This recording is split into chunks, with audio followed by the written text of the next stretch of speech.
There are two plants growing in backyards right now. One of them delivers more magnesium than any supplement on a pharmacy shelf. The other carries calcium that supports bone health, along with the exact compound your body needs to absorb it. But neither one costs a cent. Both have been overlooked for decades, and at the end of this video, you will know what they are and how modern convenience has caused us to overlook them. Americans spend over $1 billion on magnesium supplements every year. Most of those supplements are magnesium oxide, a form that delivers as little as 4% absorption. Millions of people are swallowing a pill every morning and absorbing almost nothing.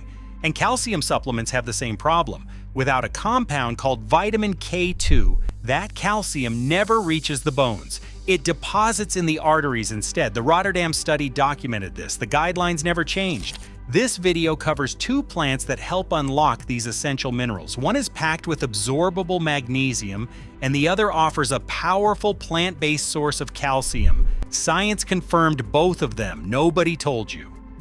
That changes now.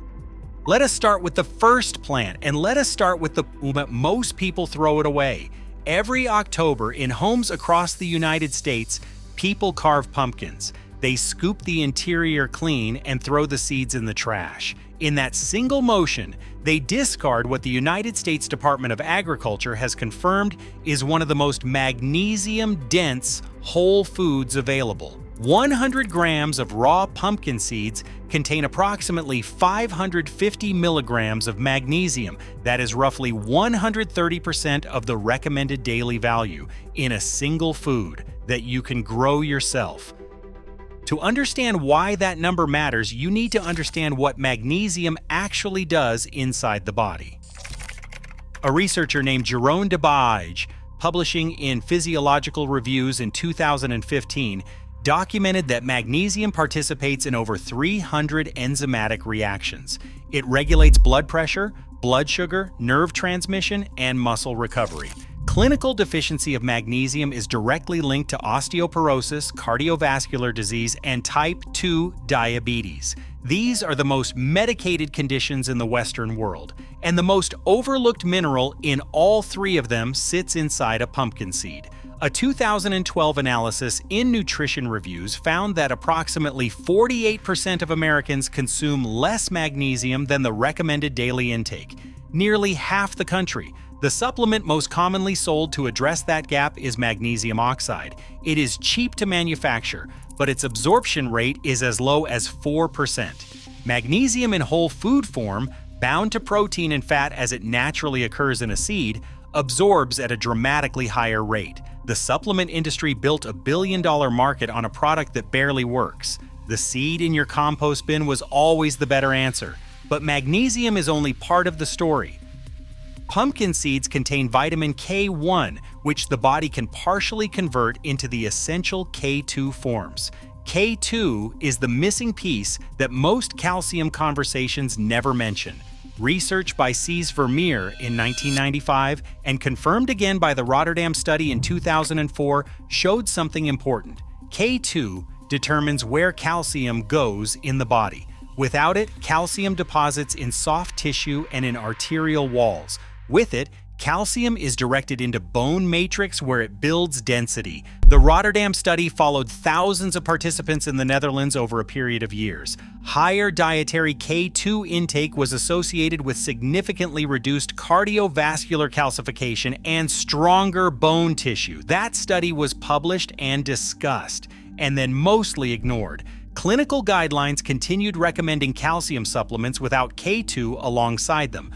Pumpkin seeds carry both the magnesium and the K2 cofactor in one food that you can grow in a single container in your backyard. Here is how you grow them. Cucurbita pepo, the botanical family that includes pumpkin and squash, grows across USDA hardiness zones 3 through 9. Full sun, well-drained soil, a single large container works, a raised bed works, a patch of backyard works. One vine produces multiple fruits across a single growing season. When the fruit is fully ripe, extract the seeds, rinse them clean, and dry them at temperatures below 170 degrees Fahrenheit to preserve the nutrient profile. Raw seeds carry the highest nutrient density. You can also roast them lightly, grind them into seed butter, or press them into oil. One medium pumpkin yields between 75 and 100 seeds. Stored in an airtight container, they last 3 months at room temperature and indefinitely in a freezer. One bucket, one vine, one harvest, and more magnesium and K2 than any supplement stack you have ever bought. That was the first plant, and it rewrites what most people know about where minerals come from. But the second plant is older, much older. And the case against the industry that ignored it is harder to dismiss. People in ancient Egypt were working the quarries at Giza when garlic was already being recorded as a food for physical endurance. Egyptian papyri from that period, now held in museum collections in Cairo, document garlic being distributed to laborers to sustain their output. In ancient Greece, athletes competing at Olympia consumed garlic before competition. In traditional Chinese medicine, garlic appears in texts dating back over 2,000 years. In Ayurvedic medicine in India, it was used to strengthen bones and improve circulation. In every Mediterranean country ever studied for longevity and low rates of osteoporosis, garlic was a daily staple, not a supplement, not an extract, food. The United States Department of Agriculture confirms that 100 grams of raw garlic contain 181 milligrams of calcium, more than most people associate with a plant that lives in a kitchen drawer. But the calcium content is not the most important part. A food chemist named Lawrence Lawson, publishing in the Journal of Agricultural and Food Chemistry in 2001, documented exactly what happens when you crush a garlic clove. Garlic contains a compound called alliin. When the cell walls of the clove are broken, alliin comes into contact with an enzyme called alliinase and converts into allicin. Allicin is responsible for most of the documented biological effects of garlic, but the conversion only works correctly if you allow the crushed garlic to rest for 10 minutes before applying heat. If you drop crushed garlic directly into a hot pan, the heat deactivates the enzyme before the conversion is complete. You lose most of the biological activity. 10 minutes of resting time, that is the difference. And most people cooking with garlic have never heard this. What allicin and its breakdown compounds do to bone is where the science gets specific. A researcher named Mukherjee, publishing in the Journal of Medicinal Food in 2010, found that diallyl disulfide, a compound derived from allicin, reduces oxidative stress in osteoblasts. Osteoblasts are the cells responsible for building bone tissue. When oxidative stress damages those cells, bone formation slows and bone loss accelerates. The organosulfur compounds in garlic were shown to protect those cells and preserve their function. Separate clinical research documented that regular garlic consumption increases estrogen levels in postmenopausal women. Postmenopause is the period when bone density loss accelerates fastest.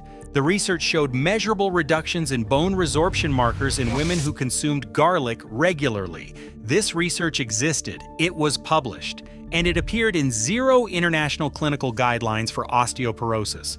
While pharmaceutical therapies are multi-billion-dollar industries developed to treat diagnosed clinical bone loss, ancient foods like garlic offer an accessible, preventative dietary foundation that anyone can grow at home.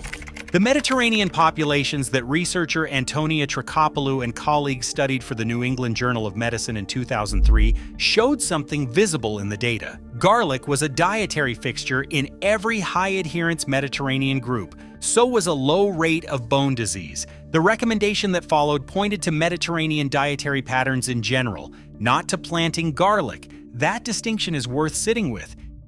Here is how to grow it. Allium sativum grows in USDA hardiness zones 4 through 9.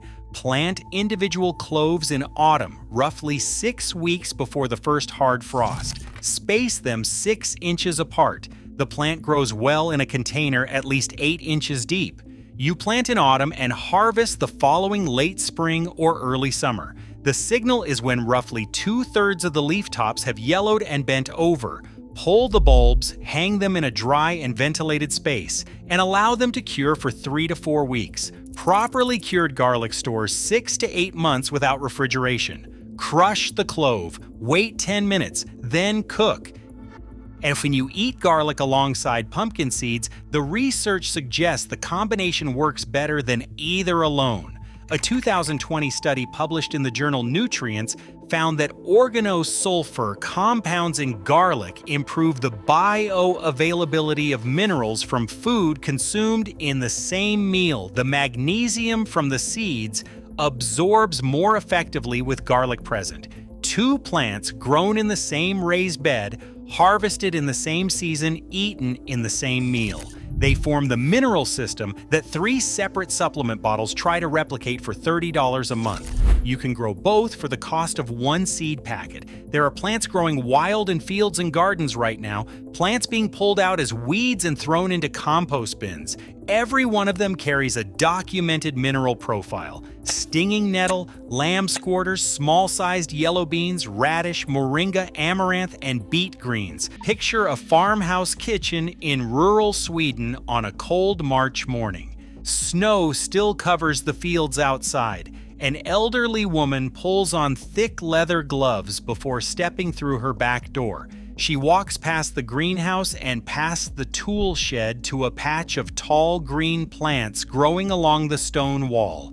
The leaves are jagged and covered in fine hairs that catch the morning light. She cuts the top shoots carefully and carries them inside in a wicker basket. Within 20 minutes, those leaves are simmering in a pot with potatoes and onions. She has made this soup every spring of her life. Her mother made it before her. Her grandmother made it before that. In Scandinavia, this soup marks the end of winter. Families gather around wooden tables and eat the first green thing to push through the frozen ground. The plant arrives before the garden is ready, before the lettuce, before the spinach, before anything else dares to grow. It is the first food of spring, and it has held that title for centuries. Now travel 6,000 miles east to the mountains of Nepal. In the villages scattered across the Midwestern hills, this same plant grows wild on stone walls, along footpaths, and across open wastelands. Local families cook the tender young shoots like any other leafy vegetable. It appears in curries and soups, and alongside rice at nearly every meal during the growing season. It is one of the most highly valued plants in Nepalese society. It even appears on the menus of 5-star hotels in Kathmandu, alongside dishes that cost 20 times more but deliver a fraction of the nutrition. Go back in time. 2,000 years ago in ancient Rome, a Greek physician named Galen recommended this plant for dog bites, gangrenous wounds, nosebleeds, pleurisy, pneumonia, and asthma. He prescribed it as both a diuretic and a laxative. Roman soldiers stationed in Britain brought bundles of it with them to rub against their legs during long marches through cold and wet terrain. The stinging sensation generated heat and blood flow. Pain was the medicine. The sting was the delivery system. Go back even further. In 1995, archaeologists in Denmark examined the burial remains of one of the wealthiest men of the Bronze Age. He died approximately 2,800 years ago. His body was cremated and his bones were wrapped in a fine textile cloth before being placed inside an ornate bronze urn. When researchers analyzed the fibers under a microscope, they expected linen or wool. What they found was cloth woven entirely from the fibers of this plant. The quality was extraordinary. Researchers concluded that top-quality fabric from this plant was comparable to raw silk. The most powerful man in his region was buried in it. That is not a weed, that is a treasure. During World War I, the German Empire faced catastrophic textile shortages. Cotton could not get through the naval blockade. The military turned to this plant as a fiber substitute. Captured German uniforms were later analyzed and found to be 85% fiber from its stems. Entire armies were clothed by it. Entire nations depended on it. Then the war ended, cotton returned, synthetic fibers arrived, and within 50 years nobody remembered. The same plant, the same leaves, the same roots, food on the table in Sweden, medicine in the hands of Roman soldiers, silk-quality cloth in a Bronze Age tomb, uniforms on the backs of 1 million soldiers, and in your backyard right now you spray it with herbicide and curse when it touches your ankle. The plant is stinging nettle Urtica dioica. It contains more bioavailable calcium than anything in your refrigerator or your medicine cabinet. 8 ounces of blanched stinging nettle leaves contain 428 milligrams of calcium. The same amount of whole milk contains 275 milligrams. That is 56% more calcium from a plant you have been ripping out of the ground and throwing in a garbage bag. Per 100 grams, nettle delivers 481 milligrams of calcium. That is 3.5 times higher than milk by weight. But the calcium number alone is only the beginning of this story. What makes nettle extraordinary is not just how much calcium it contains, it is what comes along with it.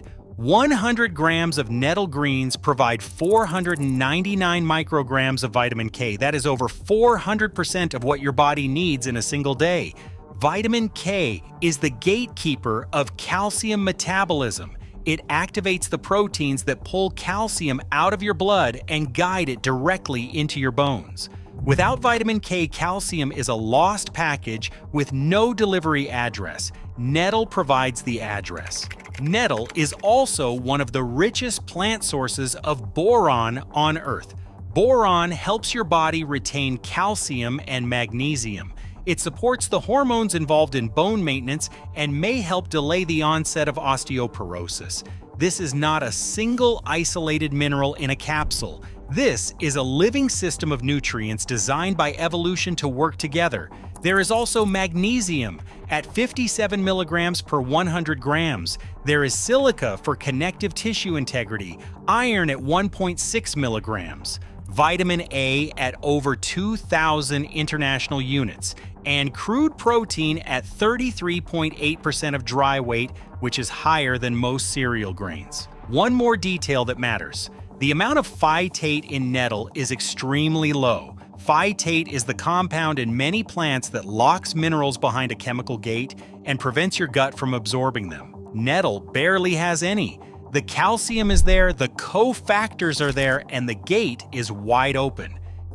Consider what that means in practical terms. Research shows that daily consumption of just 14 to 15 grams of stinging nettle can meet 100% of recommended calcium intake, 14 grams. That is a small handful of dried leaves steeped in a cup of hot water, 1 cup of tea every day. No capsules, no cartons, no monthly subscriptions. Now search any major medical database. Look for studies on dairy and calcium. You will find thousands. Entire careers have been built on studying whether milk builds strong bones. Look for studies on stinging nettle and calcium. You will find a fraction. Not because nettle is less effective, because nettle has no industry behind it. A weed that cracks through sidewalks cannot be patented. A plant that returns every spring cannot generate repeat seed sales. A tea that costs nothing cannot justify a marketing budget. The research follows the money. Nettle has neither. But the science that does exist tells a story that should worry every supplement company and every pharmaceutical giant in the country. Nettle leaf has been shown to help ease joint pain and reduce inflammation. Studies found that people experienced less joint pain when nettle was applied to the affected area or taken alongside standard treatments. The arthritis drug market generates billions of dollars every year. One plant threatens a piece of that. Stinging nettle has been used to treat respiratory conditions including hay fever, asthma, and seasonal allergies. Certain nettle extract combinations can considerably reduce allergic reactions. 50 million Americans suffer from seasonal allergies. They spend billions on antihistamines and nasal sprays every spring. Imagine those 50 million people growing nettle in window boxes and backyard gardens. Imagine them brewing nettle tea when allergy season hits.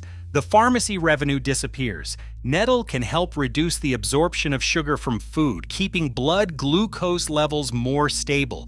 It stimulates the release of nitric oxide, which dilates blood vessels and lowers resistance to blood flow. Diabetes drugs, blood pressure medications, billions more in annual revenue. One plant threatens a piece of each. Nettle root extract has shown effects against prostate cell overgrowth and has demonstrated inhibiting effects on experimentally induced prostate enlargement. The prostate supplement market alone generates hundreds of millions annually. Higher amounts of vitamin C and iron in nettle make it effective for stimulating red blood cell production and addressing anemia. Vitamin C enhances iron absorption in the gut, while iron is a critical building block of hemoglobin. Calcium supplements, allergy pills, arthritis cream, blood sugar medication, prostate formulas, iron tablets, 6 aisles in the pharmacy, 1 plant along the fence. The math does not favor the pharmacy. This is not conspiracy. This is economics. Companies fund research that supports their products. They do not fund research that makes their products unnecessary.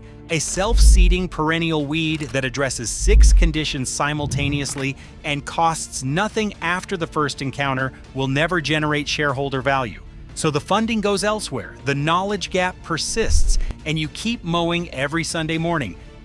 You do not need to buy anything to start. You do not need to order seeds. You do not need a garden bed or a greenhouse or a single dollar of investment. You need a pair of thick gloves and 5 minutes of your time. Stinging nettle grows across USDA zones 2 through 10. That covers nearly every state in the continental United States and most of Europe and equivalent climates worldwide. It is a perennial herb with deep green serrated leaves that grows along riversides, stream beds, forest edges, and open farmland. It is an erect plant with bristly stems that can reach 6 to 9 feet tall by midsummer. It thrives in fertile, moisture-rich soil. It lines your fence. It clusters beside your shed. It fills the edges of drainage ditches and creek banks. You already know where it is because you have been avoiding it your entire life. Harvesting is simple. Wear thick gardening gloves. Focus on the uppermost leaves and the youngest shoots that emerge in spring and early summer.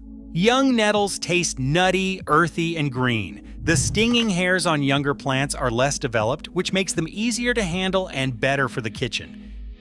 Deactivating the sting takes seconds. Steaming, blanching, drying, or any form of heat breaks down the stinging compounds completely. Drop the fresh leaves into boiling water for 2 to 3 minutes. Transfer them to a bowl of ice water. The sting is gone forever. What remains is one of the most mineral-dense greens on the planet, ready to eat. Cook them into soup the way Scandinavian families have done for centuries. Blend them into pesto with garlic and olive oil. Stir them into pasta. Fold them into omelets. Mix them into bread dough. Dry them and grind them into a fine green powder to sprinkle over salads, soups, sandwiches, smoothies, and anything else you eat. Every preparation that works for spinach works for nettle, with dramatically more calcium and dramatically more vitamin K. But the most powerful preparation is the simplest one. Take 1 ounce of dried nettle leaves and place them inside a glass jar. Pour boiling water over the leaves until the jar is full. Seal it tightly. Let it steep for 4 hours or overnight. This long infusion draws the minerals out of the leaf structure and into the water far more effectively than a quick tea bag ever could. After 4 hours, strain the liquid and drink it throughout the day. 1 jar every morning. Your entire daily calcium requirement met by a plant that stung your ankle last Tuesday. The spent leaves go straight into your compost pile or under your fruit trees where they continue feeding the soil. Nothing is wasted. Nothing is thrown away. Stinging nettle is a perennial. This single detail changes everything. It does not die in winter. It retreats underground into its root system and pushes back through the soil every spring without fail. It spreads quietly through underground rhizomes, expanding its territory while you sleep. You do not replant it. You do not buy new seed each season. You do not renew a subscription. Dried nettle leaves store for 12 months or longer in sealed glass jars kept away from direct light. A single spring harvest fills enough jars to supply your calcium through the entire winter.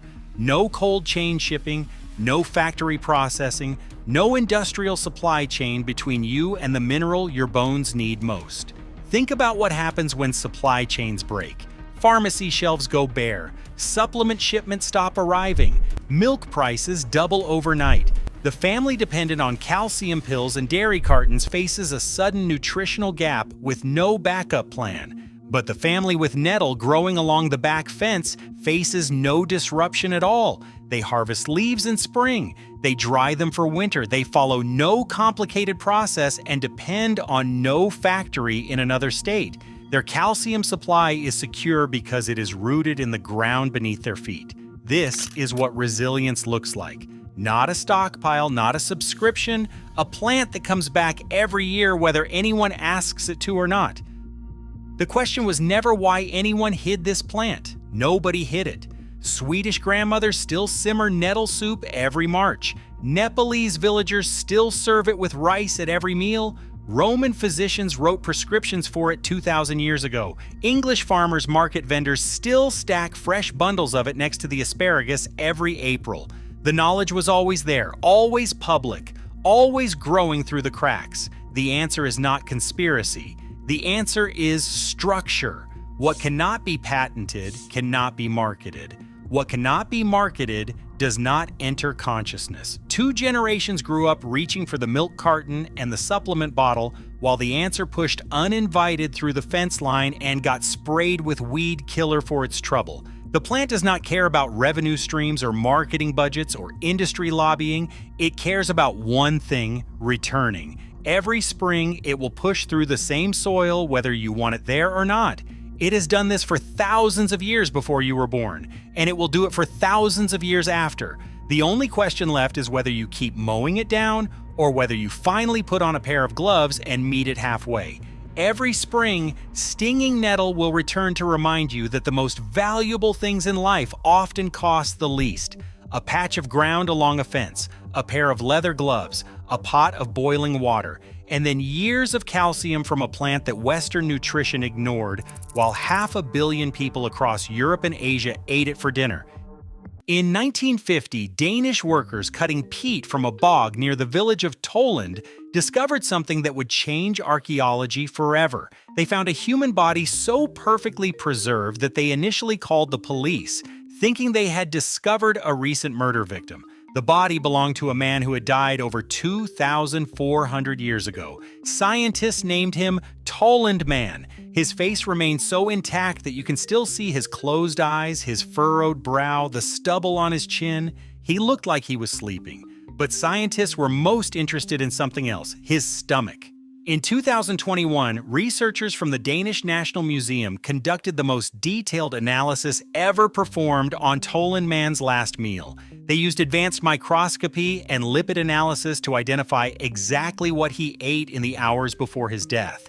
The results filled pages of the scientific journal Antiquity. Barley, pale persicaria, flax seeds, wild buckwheat, and one plant appeared in higher concentrations than any other grain or seed. The plant we are discussing today, it filled his stomach. It was not a weed to him, it was food. Intentional, cultivated, harvested food. Toland Man was not alone. Another bog body discovered nearby called Grauballe Man showed the same dietary pattern. Same plants, same intentional cultivation, same evidence of a food system we had forgotten existed. The examination of stomach contents from Iron Age human bodies preserved in northern European peat bogs reveals that this plant's leaves and seeds were harvested and consumed over 3,000 years ago. This was not foraging, this was agriculture. But Europe was not the only place where humans recognized this plant's value. 5,000 miles west, an entirely separate civilization made the same discovery independently. In the river valleys of eastern North America, something remarkable happened approximately 5,000 years ago. Indigenous peoples began intentionally planting and cultivating members of the goosefoot family. They selected for larger seeds, they developed storage techniques, they created trade networks. By 3,800 years before present, at least 5 domesticated seed-bearing plants formed a coherent agricultural complex in the corridor of rivers stretching from modern-day Missouri to Ohio. This plant's relatives were central to that system. Archaeologists call this the Eastern Agricultural Complex. It predates the arrival of maize from Mexico by nearly 2,000 years. For millennia, Native American civilizations grew wealthy and populous on crops that modern Americans call weeds.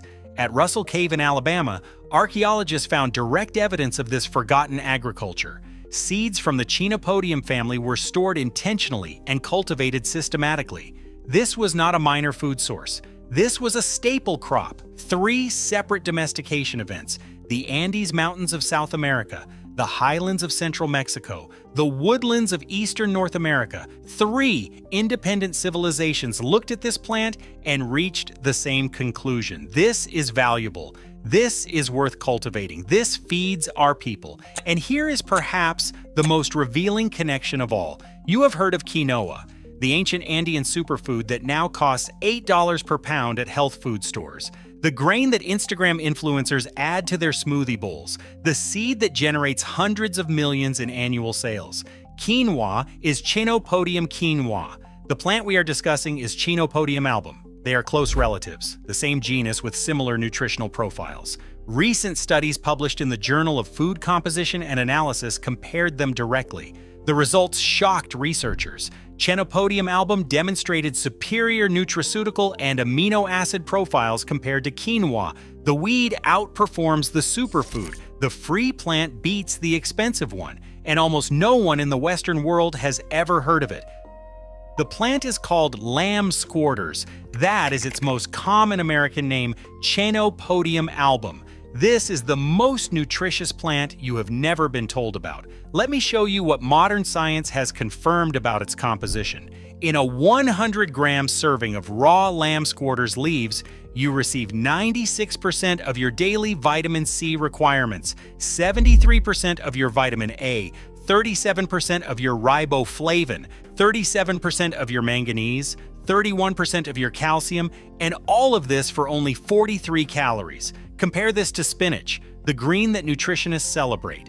Lamb squarters contains approximately 2 times more vitamin B1, 2 times more vitamin B2, 3 times more vitamin C, and 3 times more calcium.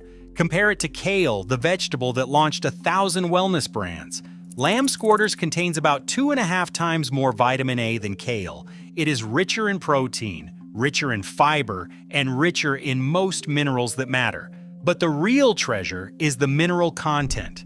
Research published by the United States Botanic Garden compared wild edible species to common grocery store vegetables. They tested lamb squarters against lettuce, spinach, and cabbage. The results demand attention. Lamb squarters contains more than twice as much potassium as those commercial greens, 3 times as much calcium, and here is the number that changes everything: 5 times as much magnesium, 5 times more magnesium than spinach, 5 times more than lettuce, 5 times more than cabbage. No pill, no supplement, no expensive powder, just leaves that grow in garden beds, in sidewalk cracks, and in disturbed soil across 6 continents.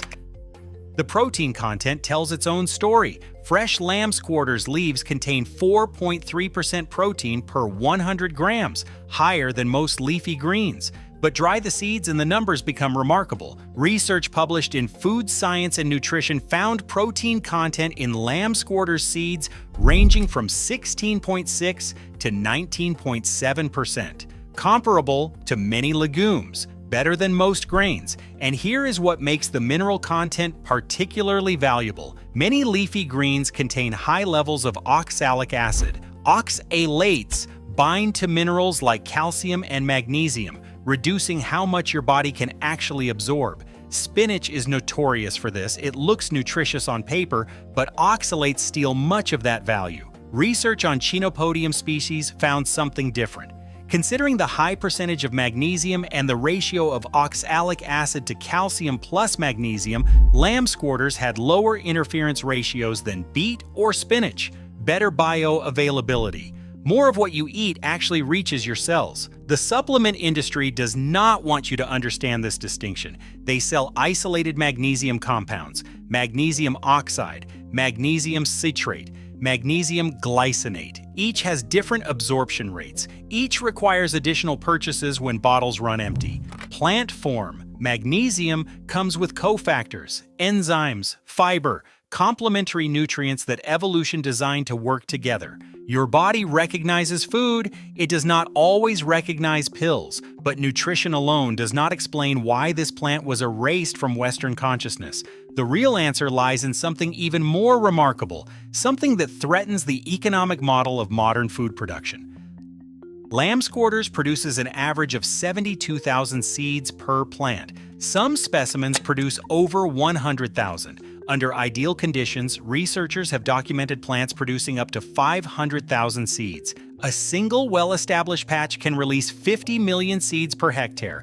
Those numbers are difficult to comprehend, so let me make them concrete. One lamb squarters plant in your backyard this summer will produce enough seeds to plant an entire neighborhood, and you do not need to do anything. The plant disperses its own seeds. It requires no intervention, no collection, no storage, no replanting. But here is what transforms abundance into permanence. Those seeds do not die.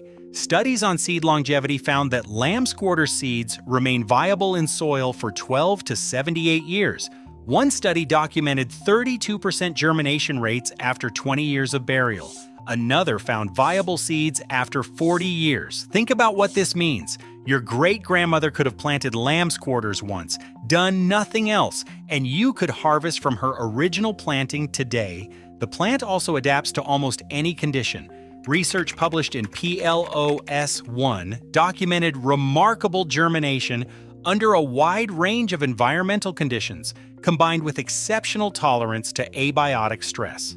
Maximum germination of 94% occurred at optimal temperatures, but the plant successfully germinated under drought conditions, high salinity, and poor soil quality. It grows in light soil, medium soil, heavy soil, acidic soil, alkaline soil, sandy soil, clay soil, from USDA hardiness zone 3 to zone 10. From Scandinavia to South Africa, from sea level to high mountain valleys. This is what resilience looks like. Not fragile seedlings requiring constant attention, not hybrid varieties demanding specific fertilizers, a plant that establishes itself and returns indefinitely. That requires no infrastructure, that builds permanent food systems.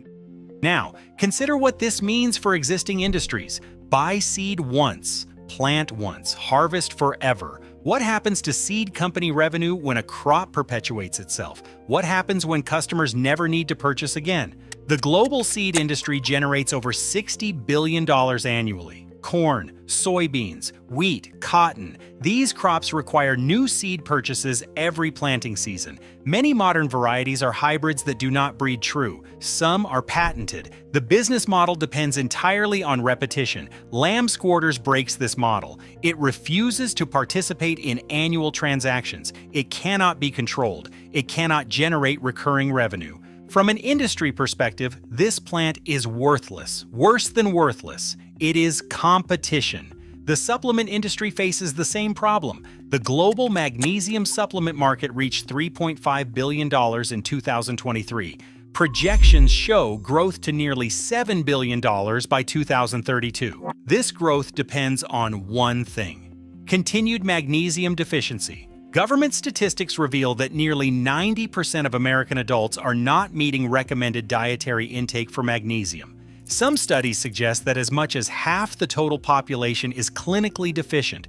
This deficiency creates demand. Demand creates markets. Markets require products. Lamb squarters threatens every link in this chain. A plant that provides 5 times more magnesium than spinach. That grows without cultivation. That self-seeds forever. That costs nothing after initial establishment. This is not a product. This is a solution.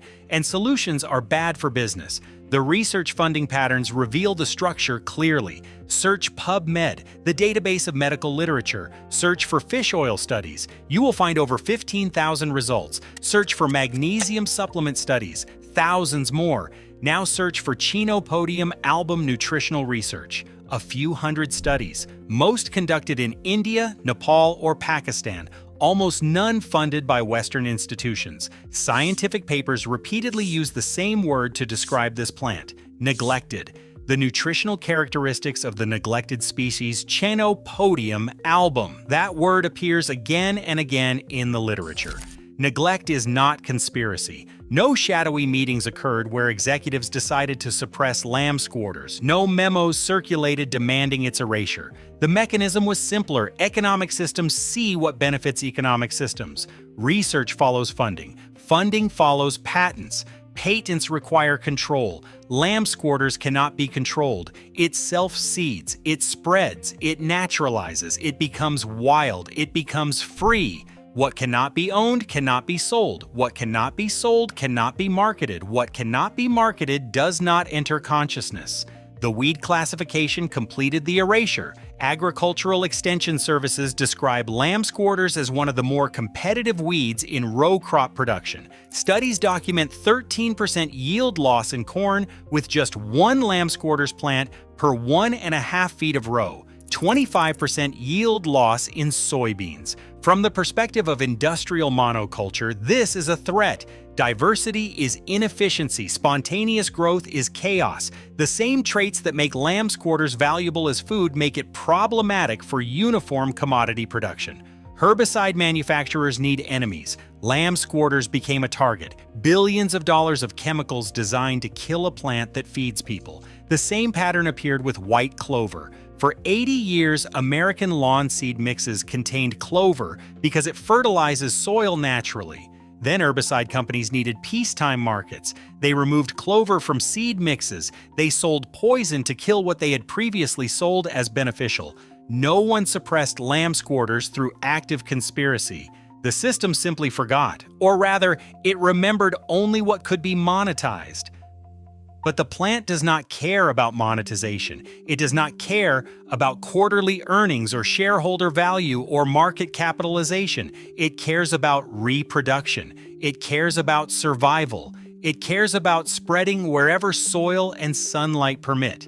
And it has been waiting in soil seed banks across 6 continents, in disturbed ground near construction sites, in backyard gardens where no one has sprayed herbicide, in cracks of city sidewalks, in vacant lots, in the margins between what we cultivate and what we ignore. The health consequences of ignoring this plant extend far beyond simple nutrition. Magnesium deficiency has become one of the most widespread mineral deficiencies in the developed world.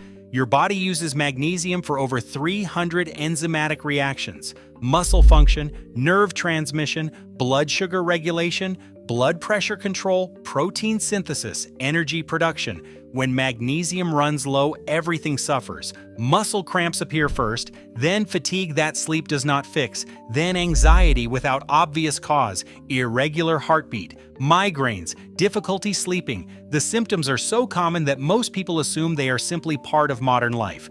Doctors rarely test for magnesium deficiency. Standard blood tests measure serum magnesium, but only 1% of your body's magnesium exists in blood. The other 99% hides in bones and soft tissues. You can be severely deficient while blood tests show normal levels. Meanwhile, modern agriculture has stripped magnesium from soil. Industrial farming does not replace trace minerals. Crops grow faster but contain less nutrition. Studies comparing vegetables from 1950 to today show dramatic mineral declines. The spinach your grandmother ate contained more magnesium than the spinach you buy now. This creates a perfect storm. Depleted soil produces depleted food. Depleted food produces depleted bodies. Depleted bodies create demand for supplements. Supplements create profits. Profits fund more research on supplements. The cycle reinforces itself. Lamb squarters breaks this cycle because it grows where other plants struggle. It thrives in marginal soil. It pulls minerals from depths that shallow-rooted vegetables cannot reach. Its deep taproot accesses nutrients that modern crops miss entirely. The plant concentrates what the soil still contains. In urban environments, this becomes even more valuable. City soils are often disturbed, compacted, seemingly hostile to agriculture. But lamb's quarters sees opportunity where other plants see obstacles. It colonizes construction sites. It emerges from gravel parking lots. It pushes through cracks where organic matter accumulates. Urban foragers across America have begun to rediscover this abundance. In Detroit, community gardens that embrace wild edibles report harvesting hundreds of pounds of lamb's quarters each season. In Los Angeles, immigrant communities from Mexico and Central America recognize Quailite immediately and wonder why their American neighbors ignore it. In New York City, foraging tours now include lamb's quarters identification as a standard lesson. The pattern repeats across Europe as well. In Poland, traditional cooks still prepare lamb's quarters as komosa biała. In Germany, older generations remember it as Weisser Gansefus. In Greece, rural villages maintain knowledge of vlita preparation methods passed down through centuries. The knowledge exists. It merely became disconnected from mainstream awareness. Reconnection requires only attention. History reveals that lamb's quarters has served as famine food during humanity's darkest hours. During World War II, families across occupied Europe survived on plants that grew without cultivation. When supply lines collapsed and farms lay abandoned, lamb's quarters emerged from disturbed soil and fed the hungry. Survivors in the Netherlands during the hunger winter of 1944 to 1945 ate whatever grew wild. This plant grew wild everywhere.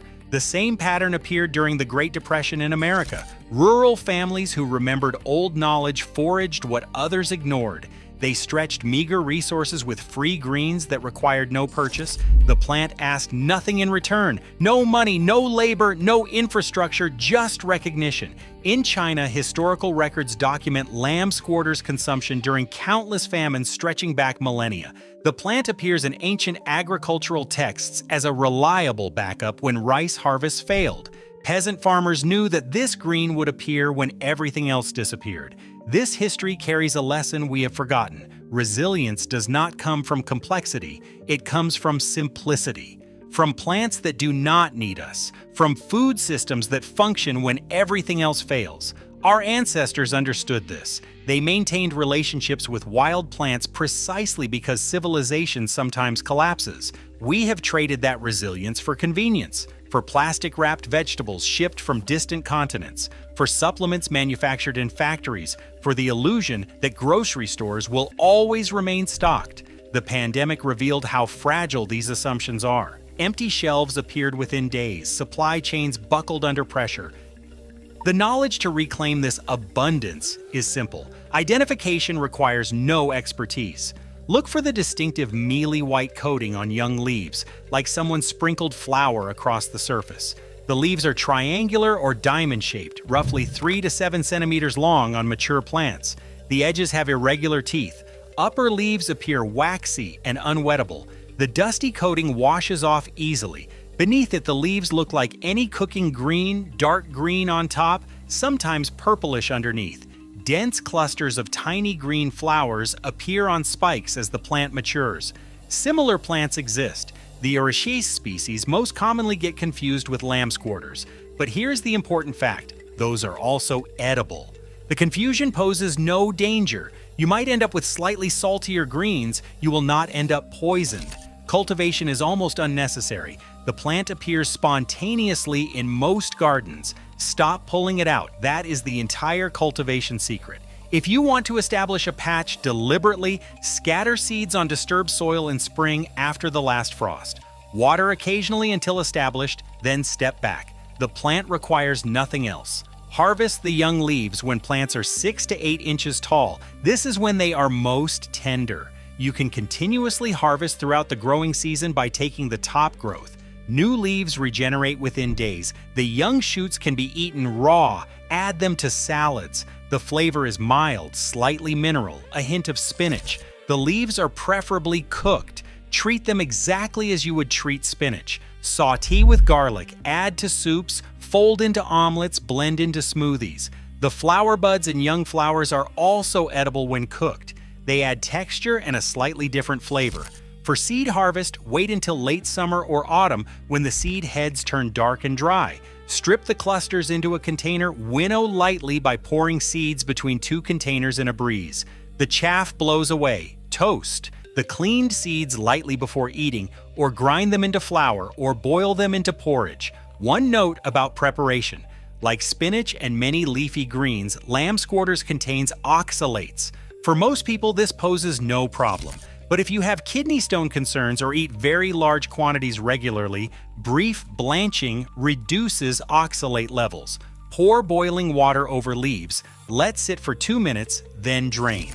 The oxalates dissolve into the water you discard. Store dried seeds in airtight containers. They remain viable for years. This is your insurance against uncertain futures. Seeds that require no electricity, no supply chains, no functioning stores, just dry storage and patience. Consider what food security actually means. Grocery store shelves can empty within hours during emergencies. Supply chains stretch across oceans and depend on fuel, electricity, and political stability. The average meal travels over 1,500 miles before reaching your plate. Every link in that chain represents a potential failure point.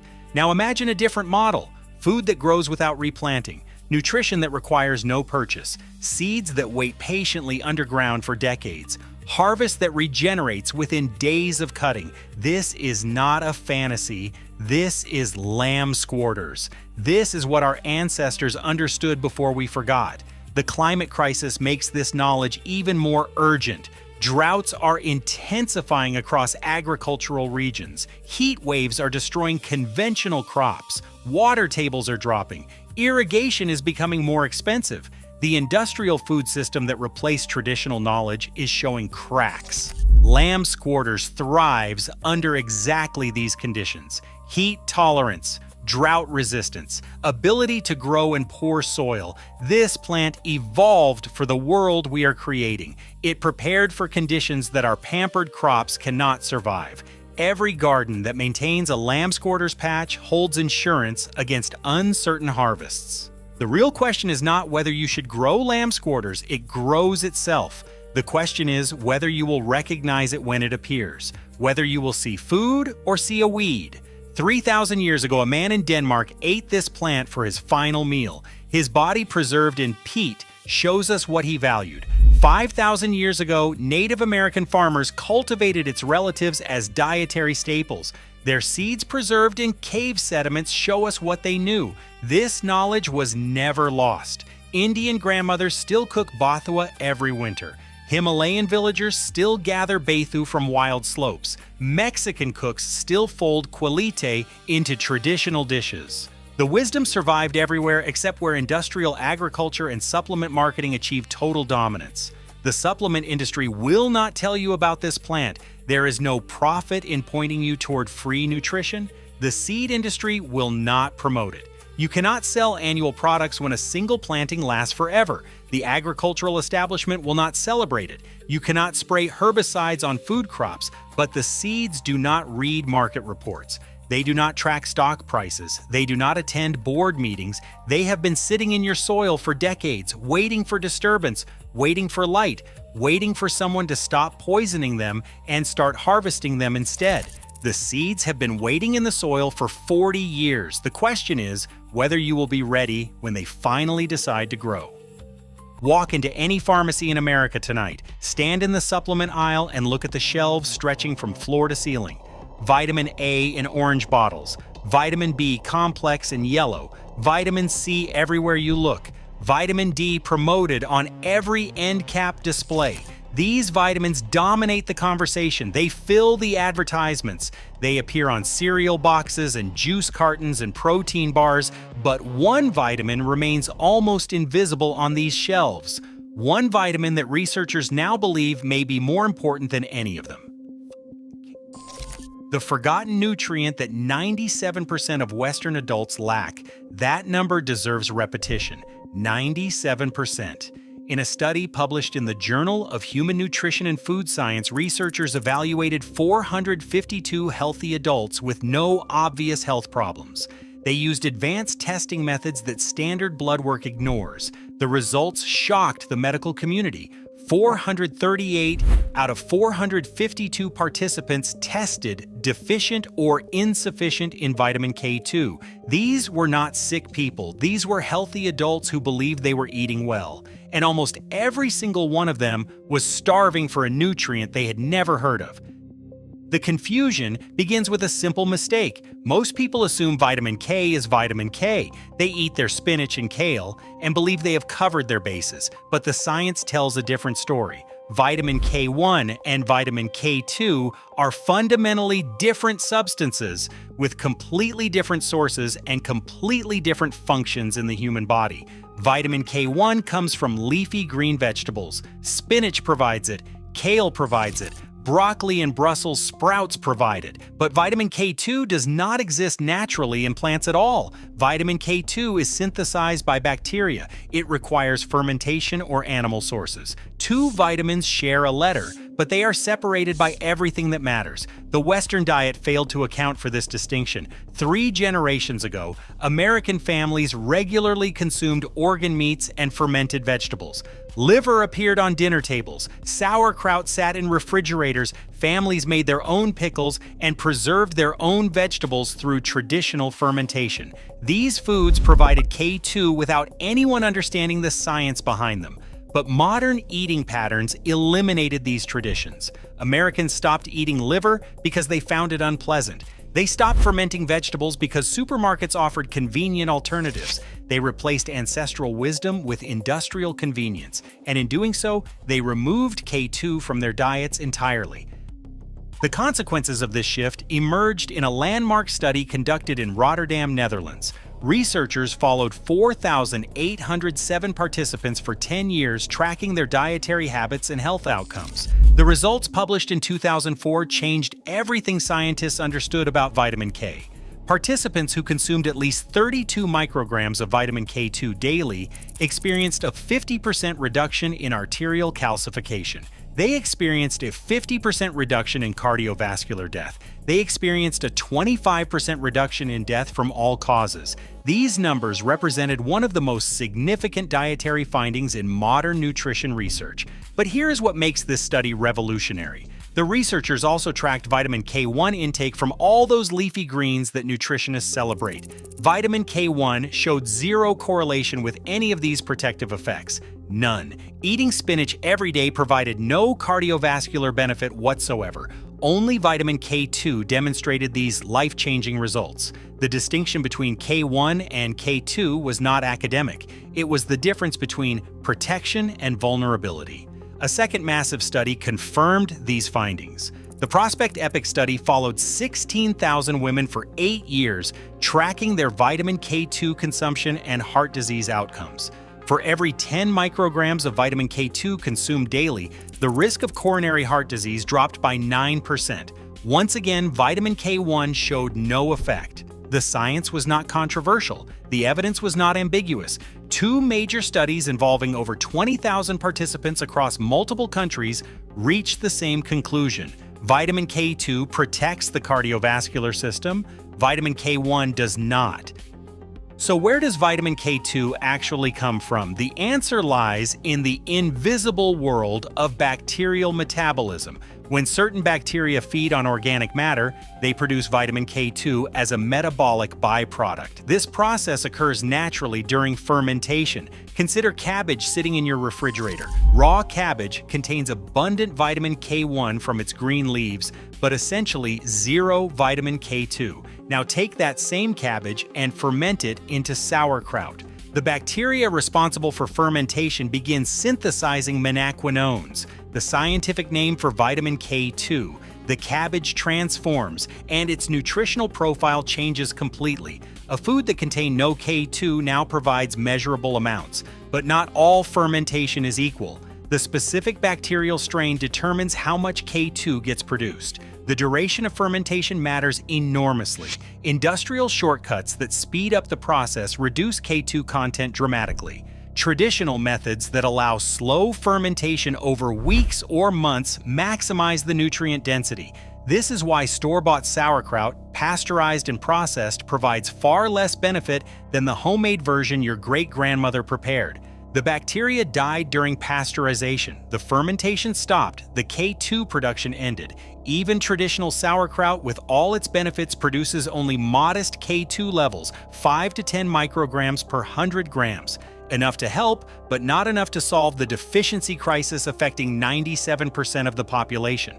The real solution requires a different plant and a different fermentation process, one that Japanese villagers discovered over 1,000 years ago.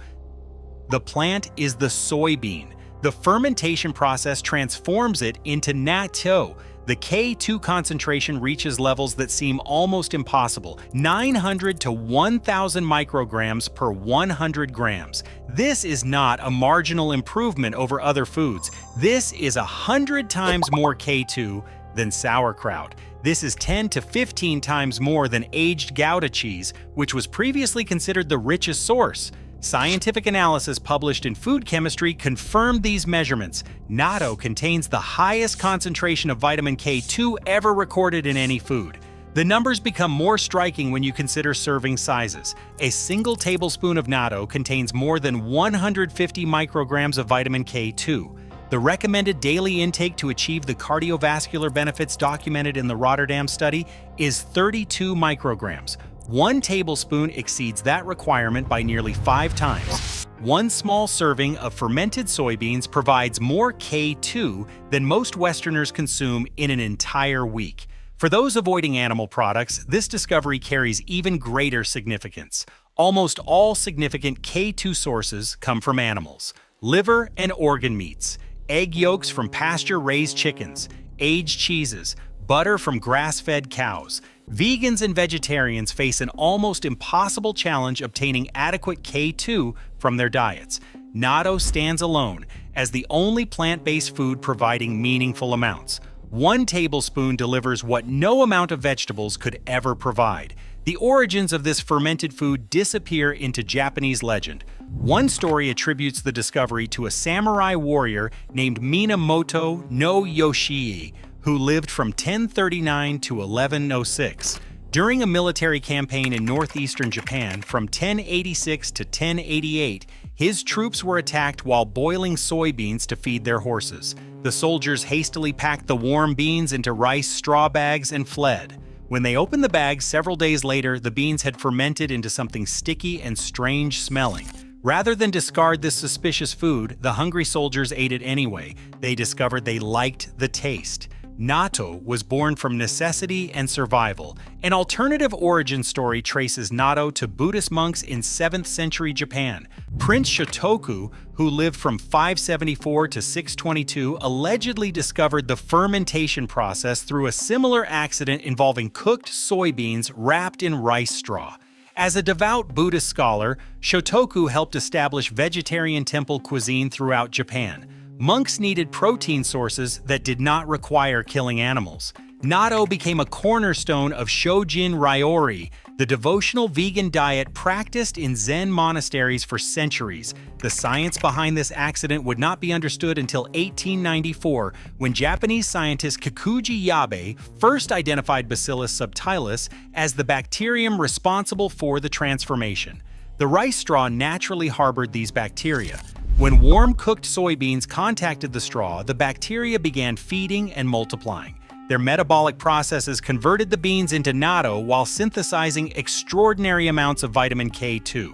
1,000 years of tradition suddenly had a scientific explanation. Before refrigeration, natto served as a critical survival food in northern Japan. The regions that grew rice received heavy snowfall that buried villages for months. Fresh vegetables disappeared. Fish became difficult to obtain. Families needed nutrient-dense foods that could sustain them through harsh winters. Natto provided protein and vitamins when nothing else was available. The fermentation process preserved the soybeans while enhancing their nutritional value. Knowledge of natto making passed from mothers to daughters through countless generations. Approximately 500,000 tons of natto are still produced and consumed annually in Japan today. But Western nations never learned these techniques. The first scientific paper describing natto appeared in 1894 and immediately created confusion.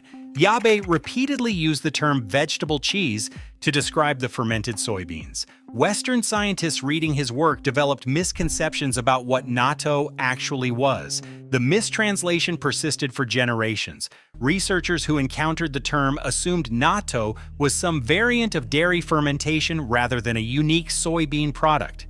The sensory characteristics of natto created additional barriers to Western acceptance.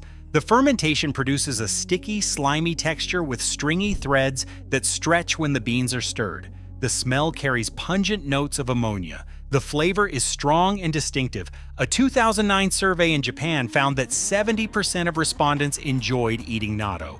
But this preference developed through cultural familiarity from childhood. Western palates encountering natto for the first time typically react with immediate rejection. These barriers, combined with a third factor that explains why natto remained unknown in the West for over a century. The economic incentive to promote it simply did not exist.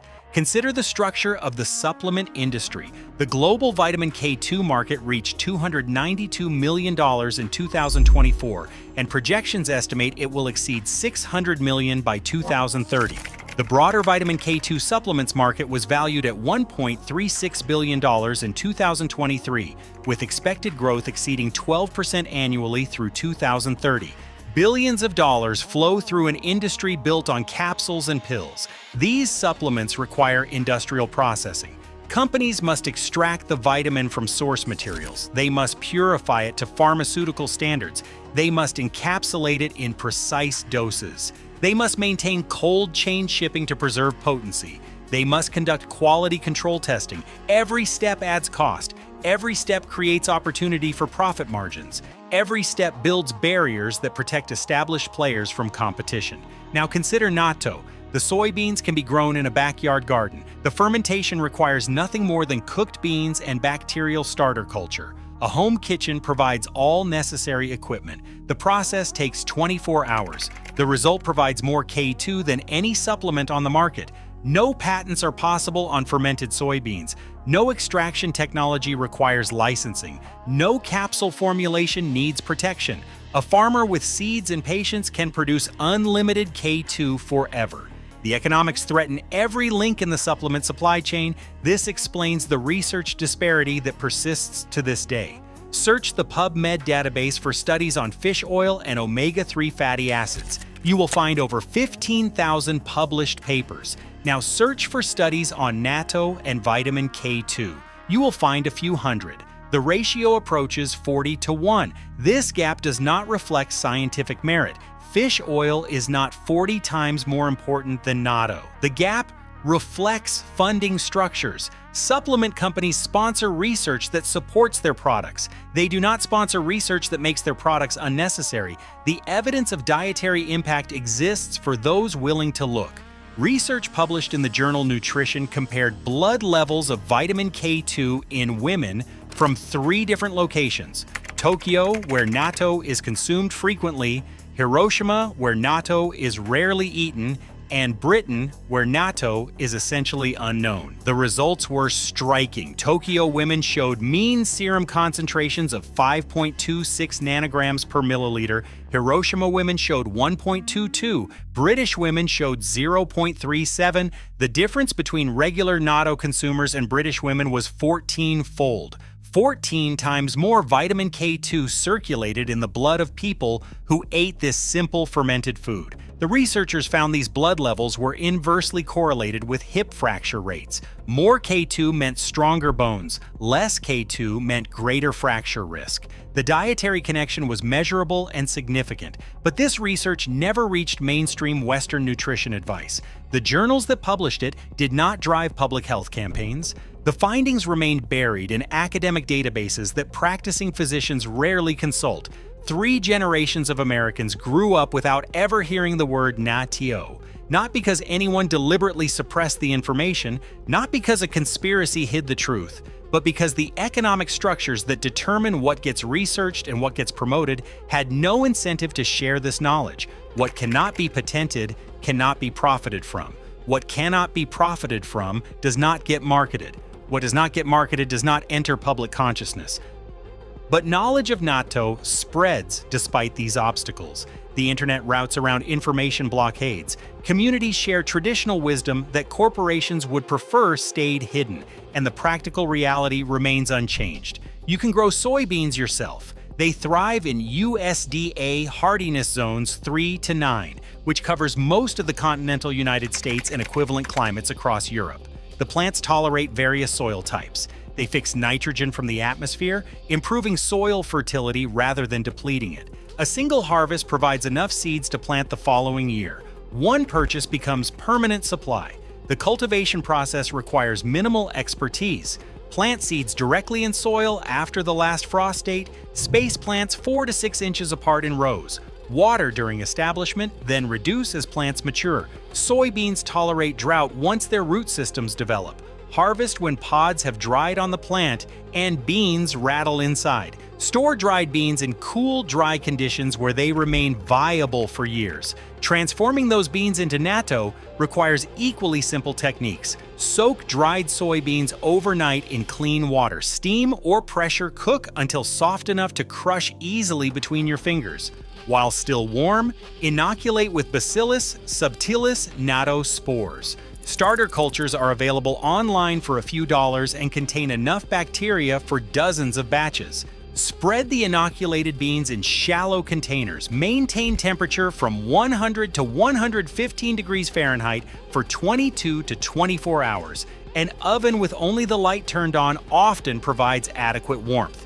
An instant pot set to yogurt mode works reliably. The total equipment investment rarely exceeds $50. The fermentation proceeds invisibly at first. After 12 hours, thin white threads begin connecting the beans. After 18 hours, the characteristic natto smell emerges. After 24 hours, the transformation is complete. The beans have become sticky and aromatic. They have synthesized K2 at concentrations that dwarf every other food source. One batch provides weeks of supplementation. The process can be repeated indefinitely using your own homegrown soybeans and saved starter culture. Fresh natto stores in the refrigerator for several weeks. It freezes beautifully for months without degrading its nutritional content. Traditional Japanese serving methods pair natto with hot rice and soy sauce. The heat softens the texture while the soy sauce mellows the flavor. Some add mustard or green onions, others mix in a raw egg.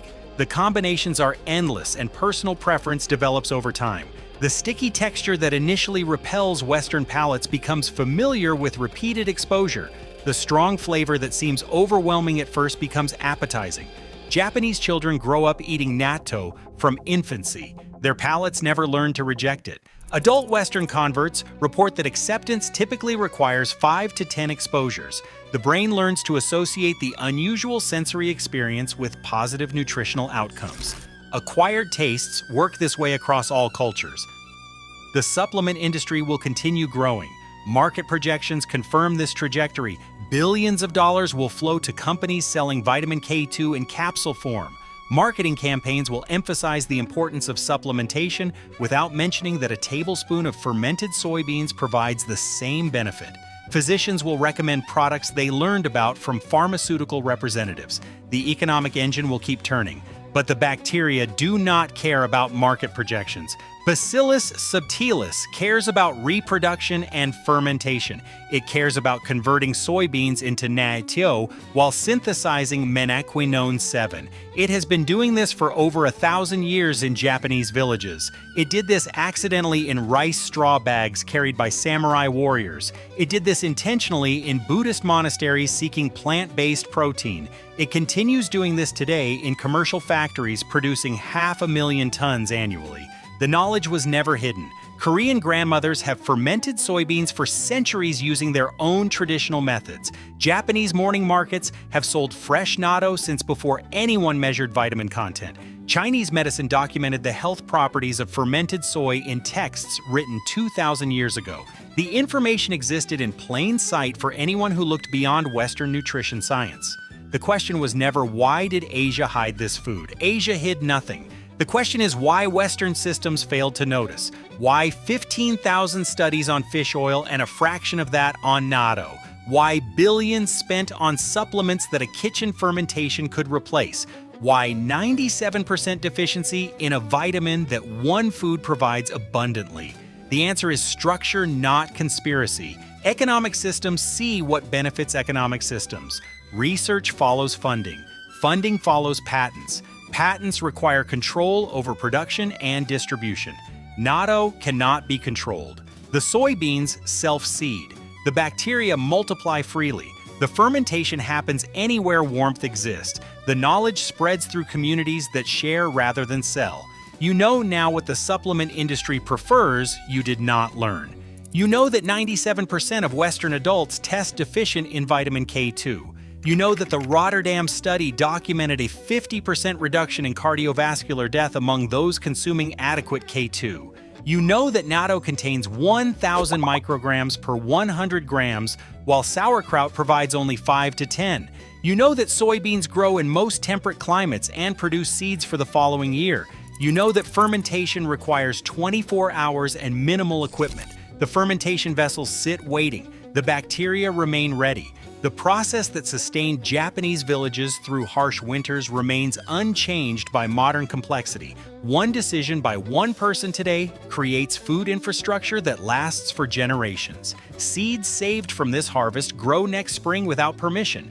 Starter culture divided from this batch inoculates the next. The system perpetuates itself once established. This is what food sovereignty looks like.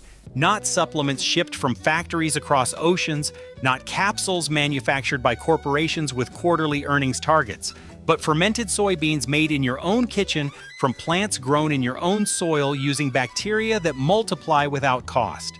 The natto does not care about your uncertainty. It does not wait for your decision. Japanese families are stirring it into their breakfast rice this morning, as they have every morning for 1,000 years. The fermentation continues whether the West participates or not. The bacteria synthesize K2 at concentrations no laboratory has matched. The knowledge that was always available becomes power only when applied. 97% deficiency, 50% reduction in cardiovascular death, 1,000 micrograms per 100 grams, 1 tablespoon exceeds daily requirements, 24 hours from beans to medicine. These numbers tell a story that supplement marketing cannot erase, the ancient wisdom that corporations cannot patent. The fermentation continues with or without permission from economic systems designed to profit from your deficiency rather than resolve it. The soybean waits in the soil, the bacteria wait in the starter, the transformation waits for warmth and time. Everything required for vitamin K2 abundance exists within reach of anyone willing to learn what 1,000 years of Japanese tradition already proved. The only remaining question is whether you will act on what you now know. In 1987, researchers at the New England Journal of Medicine measured exactly how much calcium the human body actually absorbs from milk. They used radioactive tracers to track calcium molecules through the digestive system. The number they found was 31%. For every 300 milligrams in your glass of milk, your body captures roughly 93 milligrams. The rest passes through unused, unabsorbed, wasted. You paid for 300 milligrams, you received 93. The label shows total calcium, not absorbed calcium, not bioavailable calcium, not what your bones actually get. This distinction matters more than any marketing campaign wants you to understand. Now consider what researchers discovered when they tested vegetables. In 1990, scientists at Creighton University in Omaha, Nebraska published a study comparing calcium absorption from kale versus milk. They gave participants measured doses of each and tracked absorption using dual isotope techniques. Kale calcium absorption averaged 40.9%. Milk calcium absorption averaged 32.1%. The vegetable beat the dairy, but kale was just the beginning. Researchers kept testing. Broccoli showed absorption rates near 48%. Bok choy reached 52%. And then they tested something unexpected, a common root vegetable that most Western kitchens use only for salads. The absorption rate hit 74.4%, more than double milk, more than any other food tested. Here is the hierarchy that nobody taught you in school. At the bottom sits spinach with 5% absorption. Oxalates in spinach bind to calcium and block your body from using it. Above spinach, you find milk at 32%, then kale at 41%, then broccoli at 48%. bok choy at 52%, and at the top of this pyramid sits one vegetable at 74%. We will reveal it shortly. First, you need to understand why you never learned this information. The blocking mechanism involves two compounds, oxalates and phytates. Spinach contains enormous amounts of oxalic acid. When calcium meets oxalic acid in your digestive system, they bind together and form calcium oxide crystals. These crystals cannot pass through your intestinal wall. They exit your body completely unused. This is why spinach shows only 5% absorption despite containing significant calcium. But here is what makes certain vegetables different. Members of the Brassica family contain very low oxalate levels. A research paper from India measured oxalate content across dozens of vegetables. Spinach showed the highest levels. The Brassica vegetables showed the lowest. One specific root vegetable had an oxalate ratio of just 5.2. The lowest calcium binding capacity of any vegetable tested was 1.02%. This vegetable works with your body instead of against it. No binding, no blocking, no waste. 74% of what you eat reaches your bones. Before I reveal which plant this is, you need to understand something about the system that kept this information from you. This is not conspiracy. This is economics. Follow the money and the pattern becomes visible. In 1995, the National Dairy Boards registered a trademark that would change American nutrition forever. 2 words, got milk. Within 5 years, awareness of this slogan reached 90% of the American population. The dairy industry spent $150 million each year supporting this campaign, teaching Americans that calcium comes from milk. But the lobbying started long before got milk. In 1870, when margarine first appeared as a butter substitute, dairy producers launched aggressive campaigns against it. They convinced state legislatures to ban margarine coloring. Some states required margarine to be dyed pink so consumers would reject it. This was not about health. This was about protecting market share. The dairy industry has been shaping American food policy for 150 years. Today, the results of that lobbying fill every school cafeteria in America. Public schools cannot legally serve a lunch without milk. The only exception is an expensive soy alternative that most districts cannot afford. Even when research shows milk may not be the best calcium source, the USDA continues requiring it. The agency that writes nutrition guidelines has financial connections to the industry it regulates. Tom Vilsack served as Secretary of Agriculture under 2 different presidents. Between those appointments, he worked for Dairy Management Incorporated. This organization exists specifically to promote dairy consumption. The man writing American food policy worked for the Dairy Marketing Board, then returned to write more food policy. This is the revolving door, government to industry, industry to government, policy shaped by profit. The USDA My Plate program replaced the food pyramid in 2011. It advises Americans to have dairy with every meal. The stated reason is calcium content, but almonds contain calcium, figs contain calcium, kale contains calcium. The difference is that almond farmers and fig growers do not have 150-year-old lobbying operations embedded in Washington. Now examine what the dairy industry chose to measure. Total calcium, not absorbed calcium, not bioavailable calcium, total calcium. This metric was selected deliberately. If labels showed bioavailable calcium, the hierarchy would flip completely. A glass of milk would show 93 milligrams absorbed. A serving of certain vegetables would show more than 100 milligrams absorbed, despite containing less total calcium. The comparison you always see is milk versus spinach. Dairy marketing materials love this comparison. Spinach has terrible calcium absorption.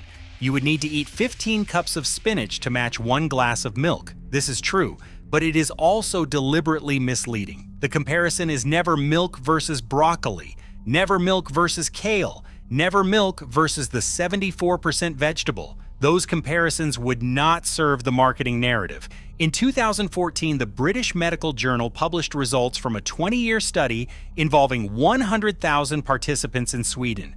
Researchers tracked milk consumption and bone fracture rates. Women who drank 3 or more glasses of milk daily had 60% higher rates of hip fracture. They also had twice the mortality risk compared to women who drank less milk. This is called the calcium paradox. Countries with the highest dairy consumption have the highest osteoporosis rates. The United States drinks enormous quantities of milk. American osteoporosis rates are among the highest in the world. Meanwhile, Japan consumes far less dairy. Japanese osteoporosis rates are lower. If milk built stronger bones, the opposite pattern should exist. Something else is happening. Researchers now believe that animal protein creates acid loads in the body. To neutralize this acid, the body pulls calcium from bones. The very calcium you consumed gets leached away to balance pH levels. You drink milk to build bones. The milk creates acid. Your body dissolves bone to neutralize that acid. The net effect may be 0 or worse. Now it is time to reveal the vegetable that has been hiding in plain sight. Walk into any Asian market. You will see bundles of them stacked near the entrance. Korean grandmothers buy them by the dozen. Japanese home cooks pickle them in rice bran. Chinese medicine practitioners have prescribed them for 4,000 years. This vegetable grows in 25 to 30 days from seed. It thrives in buckets on apartment balconies. It self-seeds so aggressively that one planting can produce harvests for years. Your body absorbs 74% of its calcium, more than double what milk delivers. This is the radish. Not exotic, not expensive, not rare. The common radish sitting in the produce section of every grocery store. The same radish that Americans slice thin for salads and then ignore. The same radish that costs less than $2 per bunch. The same radish that most Western cooks have never considered as a calcium source. Researchers in India measured calcium content across root vegetables. Radish contained the highest concentration at 2.85% dry weight. But raw content means nothing without absorption. The same study measured oxalate ratios. Radish scored 5.2, the lowest of any vegetable tested. Low oxalates mean high absorption. This is why radish calcium reaches your bones at 74% efficiency. The radish belongs to the Brassica family, the same family that includes broccoli, kale, bok choy, and cabbage. In 1993, researchers published a comprehensive study on Brassica calcium absorption. They tested broccoli, bok choy stems, bok choy leaves, and kale. Mean absorption across all Brassica sources was 51.4%, significantly higher than milk at 32%. The entire family beats dairy, but radish beats even its relatives. 74% absorption makes it the champion of calcium delivery. And unlike broccoli, which takes 60 to 90 days to mature, radish produces food in less than 1 month. Here is what most people miss about radishes. The leaves contain more nutrition than the roots. A systematic review published in 2021 analyzed radish composition across multiple studies. Leaves showed higher concentrations of calcium, potassium, fiber, and fatty acids than roots. The greens that most Americans throw in the garbage are the most valuable part. In Korea, radish leaves are never wasted. They become kimchi. They go into soups. They are blanched and served as side dishes. Korean cuisine developed over centuries of understanding what Western nutrition science ignored. The leaf is not garbage. The leaf is medicine. Japanese cuisine follows the same pattern. Daikon radish appears in nearly every traditional meal. Pickled, grated, simmered in broths. Japanese cooks understood that this simple root vegetable provided something essential. They did not need absorption studies to recognize its value. Generations of healthy bones proved the point. Chinese medicine documented radish benefits over 2,000 years ago. Traditional texts prescribed radish for digestion, respiratory health, and bone strength. These were not random observations. Physicians recorded results across thousands of patients over centuries. Western researchers are only now confirming what Asian healers understood before the Roman Empire existed. Now let us talk about growing your own permanent calcium supply. You do not need a garden, you do not need land, you do not need farming experience, you need a 5-gallon bucket, some potting soil, and a $3 packet of seeds. That is your entire investment for unlimited calcium production. A single 5-gallon bucket can grow 18 radishes. Here's a better approach. Use a shallow container with more surface area. For example, an old storage bin with drainage holes drilled in the bottom, a wooden planter box, or even a baking tray with sufficient depth. More surface area means more radishes per container. Radish seeds germinate in 3 to 7 days. This is one of the fastest germinating vegetables. You will see green sprouts pushing through the soil within a week of planting. From that point, harvest comes in 21 to 25 more days. Total time from seed to food is less than 1 month. The growing requirements are minimal. Use loose, well-draining soil with good aeration. APH between 5.5 and 6.8. At least 6 hours of direct sunlight daily. Keep consistent moisture without waterlogging. These conditions exist on most balconies, patios, and windowsills. Plant seeds 1/2 inch deep and 1 inch apart. Water gently after planting. Keep the soil moist but not soaked. Radishes that dry out become woody and bitter. Radishes that stay too wet develop rot. The balance is simple once you understand it. Check your radishes around the 3-week mark. When the root reaches about 1 inch in diameter, it is ready for harvest. Pull gently from the soil. Shake off excess dirt. Do not throw away the leaves. Here is the secret to unlimited production. Succession planting. Every 2 weeks, plant a new batch of seeds. By the time you harvest your first crop, your second crop is halfway grown. By the time you harvest your second crop, your third is sprouting. This rotation creates continuous harvest from a single initial seed purchase. 1 packet of radish seeds contains hundreds of seeds. 1 packet costs less than $3. 1 packet can produce radishes for an entire growing season. Compare this to milk at $4 per gallon, week after week, month after month, year after year. The economics are not even close. Different varieties offer different advantages for home growers. Cherry bell radishes mature in just 22 days. They produce bright red roots about 1 inch across. This variety tolerates beginner mistakes better than most. French breakfast radishes take 28 days. They grow longer and milder, with a crisp texture perfect for eating raw. Watermelon radishes need 50 days, and they reward patience with stunning pink interiors. White icicle radishes extend to 6 inches long. They store better than round varieties and work well in cooking. For maximum calcium production, consider the daikon. This Japanese variety grows up to 18 inches long. A single daikon can weigh 2 pounds or more. The leaves grow proportionally larger. More leaf mass means more calcium per plant. Daikon takes 50 to 60 days, but produces significantly more food per square foot than smaller varieties. Winter radishes offer another option. Black Spanish radishes and Chinese rose radishes can be planted in late summer. They mature in fall and store for months in cool conditions. Root cellars and refrigerators keep winter radishes fresh until spring. This extends your calcium supply through months when nothing else grows. Now let me explain why this information never reached mainstream nutrition education. The seed industry generates $60 billion annually from global farmers.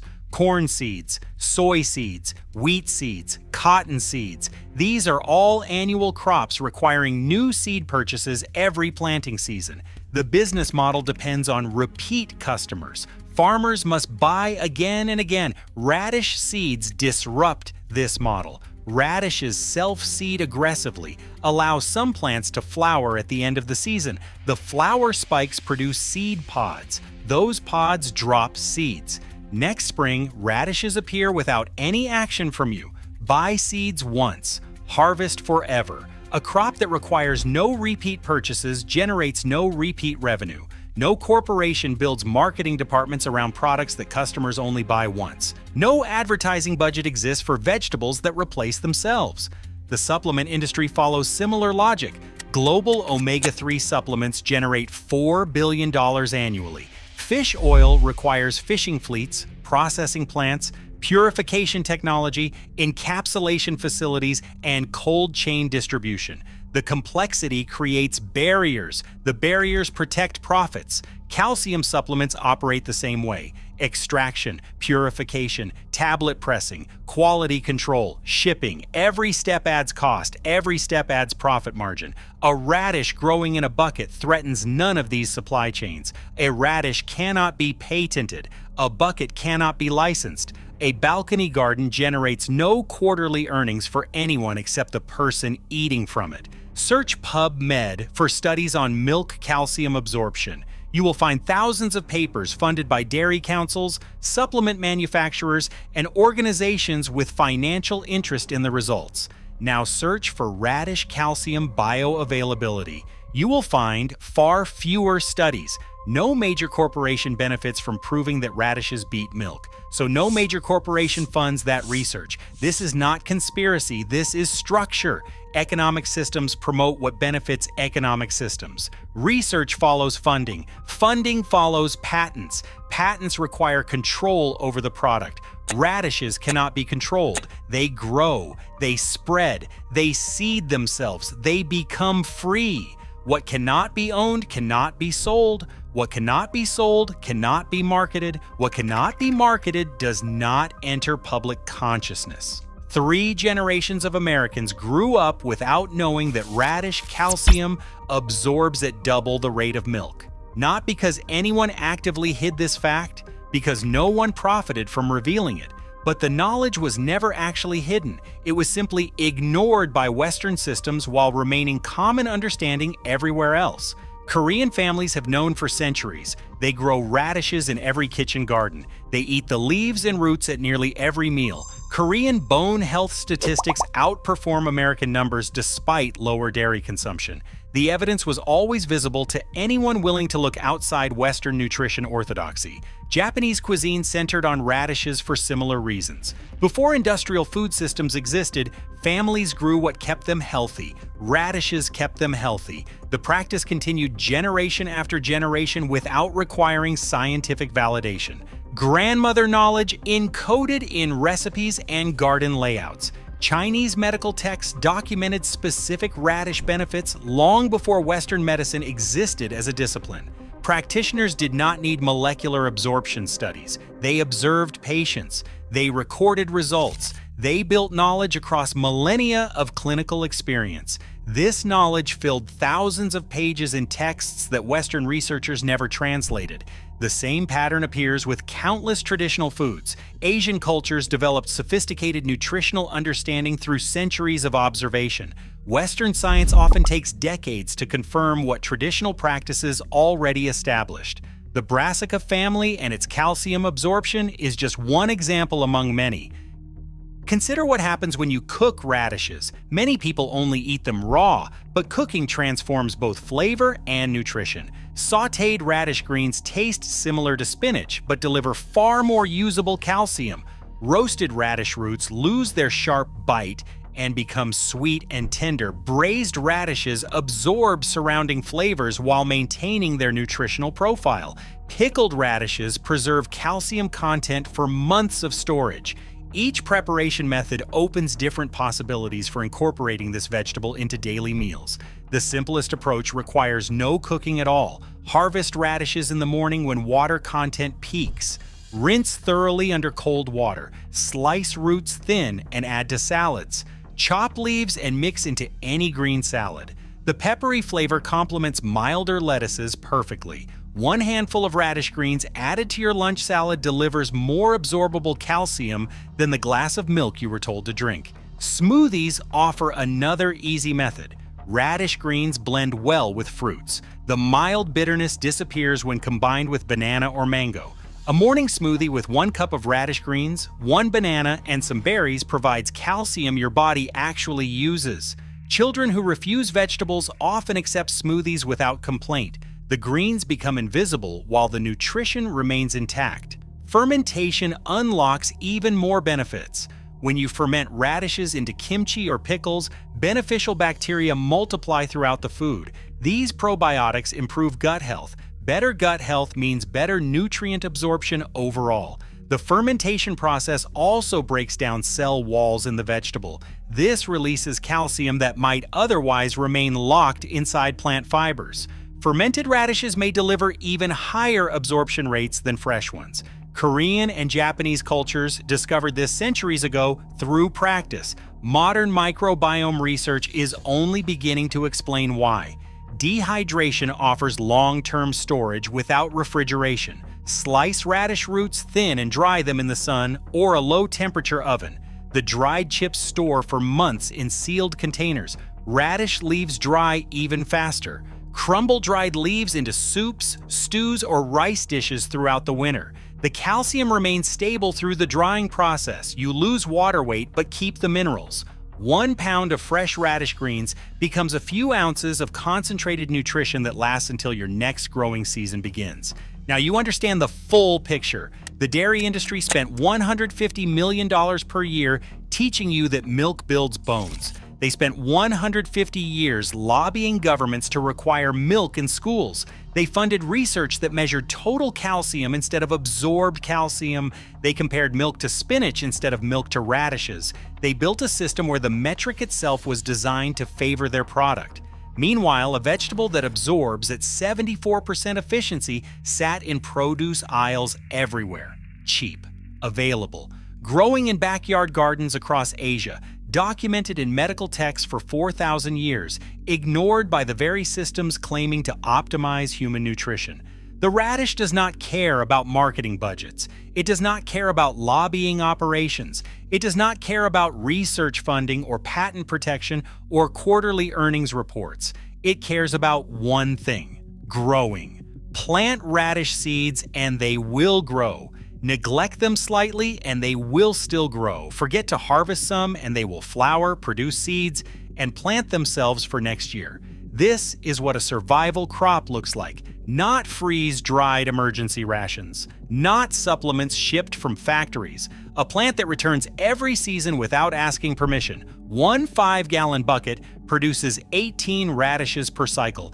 At 4 cycles per growing season, that is 72 radishes from a single container. The leaves from those 72 radishes contain more bioavailable calcium than gallons of milk. All from a $3 seed packet and some potting soil. Scale this up: 4 buckets, 288 radishes per season, a shallow planter box holding 50 plants, a balcony garden covering an entire family's calcium needs. No refrigeration required, no expiration dates, no weekly grocery trips, no participation in the industrial food system that profits from your dependence. This is nutritional independence. The same independence that Korean grandmothers maintain through kitchen gardens. The same independence that Japanese families built through traditional cuisine. The same independence that Chinese medicine practitioners prescribed for 4,000 years. You know now what the dairy industry never wanted you to understand. You know that absorption matters more than total content. You know that 74% beats 32%. You know that a bucket and some seeds can replace a lifetime of milk purchases. The seed packets are waiting at every garden center. The buckets are available at every hardware store. The knowledge that was always free but never promoted is now in your possession. The dairy industry will continue spending $150 million annually. They will continue lobbying for milk requirements in schools. They will continue funding research designed to protect their market share. But they cannot stop what grows in your bucket. They cannot control what you plant on your balcony. They cannot patent a radish seed. For 4,000 years, this vegetable has waited. It waited while Western nutrition science looked elsewhere. It waited while billions of dollars flowed to dairy marketing. It waited while supplement companies built empires on calcium tablets. The radish is patient. It grows quickly and it waits indefinitely. Your body absorbs 74% of what radish offers. Your bones receive more than double what milk delivers. The leaves you were throwing away contain the highest concentration of bioavailable calcium available from any common food source. Plant your first seeds this week. Use the leaves in salads and soups. Start succession planting for continuous harvests. Watch a permanent calcium supply establish itself in a container on your balcony. The evidence is documented. The growing instructions are simple. The only question remaining is whether you will act on knowledge that the industrial food system never wanted you to have. Here is what is happening inside every spinach leaf you have ever eaten. Spinach does contain magnesium, about 79 milligrams per 100 grams when cooked. That number is real and it appears on every nutrition label. But spinach also contains extremely high concentrations of oxalic acid, nearly 1,000 milligrams per 100 grams of fresh leaf. Oxalic acid grabs onto minerals like magnesium and calcium before your intestines can absorb them. It forms an insoluble crystal. That crystal passes straight through your digestive system. The magnesium enters your body and leaves your body without ever being used. Imagine swallowing a locked safe. The magnesium is inside, but the lock sealed shut before it ever reached your stomach. Researchers tested this directly. They served two groups of people identical meals. One group ate the meal with spinach, the other ate the same meal with kale. Research has shown that the high oxalic acid content in spinach can lead to significantly lower mineral absorption compared to low oxalate greens like kale. The number on the label told one story. The body told a completely different one. And yet every grocery store in every Western country still places spinach at the center of its produce section. The packaging still highlights magnesium content. The smoothie bars still blend it into every green drink on the menu. Nobody corrects the label because the label is technically not wrong. It just leaves out the part that matters most. Now consider what this means at scale. Nearly half of all Americans do not consume enough magnesium. Deficiency is connected to muscle cramps, poor sleep, anxiety, weakened bones, and heart problems. People walking through pharmacies in Los Angeles and grocery aisles in London are buying spinach specifically because they believe it will solve these problems. They eat it every morning in their breakfast smoothie. They feel virtuous about the choice. And then they wonder why the cramps come back at night, why the sleep never improves, why the anxiety lingers through the afternoon. The supplement industry built an empire on that gap. Magnesium citrate, magnesium glycinate, magnesium threonate. Every form has a brand name. Every brand has a subscription. The magnesium supplement market generates billions of dollars every year. Pharmacy shelves across every American city are stacked with bottles promising to solve the problem. Meanwhile, 5 plants deliver magnesium in forms the body can actually use. Several contain far less oxalic acid than spinach. Several contain more total magnesium. And several have been eaten daily by hundreds of millions of people for centuries. But these plants cannot be patented. They cannot be encapsulated. Some self-seed so aggressively that one planting lasts a decade. A crop that replants itself generates no repeat revenue. A leaf you pick from your yard generates no shipping fees. This is not conspiracy. This is economics. The 5 plants that outperform spinach come from 5 different corners of the world. At least 3 of them are probably growing within walking distance of where you are sitting right now. 5 plants, 5 solutions you have likely been overlooking. The first plant is one you have been taught to fear since childhood. Walk through any forest trail in England or any meadow in the Pacific Northwest of the United States, and you will find it growing along the edges. Touch it with bare skin, and you will feel a sharp sting that can last for hours. Tiny hollow needles on the leaves inject chemicals that cause swelling and itching on contact. Every parent in every temperate climate on Earth has told their children the same thing. Stay away from that plant. The plant is stinging nettle. The thing you were taught to avoid is one of the most mineral-dense greens ever tested.